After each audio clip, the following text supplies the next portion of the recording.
প্রত্যেক মানুষের আল্লাহ তাআলা তার রুহু তার দেহ থেকে দুইবার আলাদা করে, একবার চূড়ান্তভাবে মালাকুল মউত আজরাইল দিয়া, আর দ্বিতীয় খোদার কসম আল্লাহ বলছে প্রত্যেকবার বান্দা যখন ঘুমায় আল্লাহ তার রুহুটা তার দেহ থেকে আলাদা করে নেয়। আল্লাহ নিজে বলছেন আমি চাইলেই আবার ফেরত দেই, আমি না চাইলে ফেরত দেই। আল্লাহু ইয়াতাওয়াফাল আনফুসা হিনা মাউতিহা ওয়াল্লাতী লাম তামুত ফী মানামিহা ফায়ুমসিকুল্লাতী কাদা আলাইহাল মাউত ওয়া ইউরসিলুল উখরা ইলা আজালিন মুসাম্মা।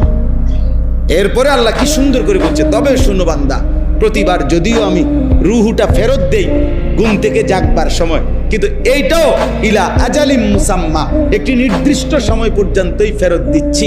এই ফেরত দিলেও তুমি ধোকা খাইও না যে কোনোদিন আটকাবো না, না সত্যি সত্যি একদিন রুহুটা একবার নেব আজরাইল দিয়া, আর কোনোদিন ফেরত দেব না।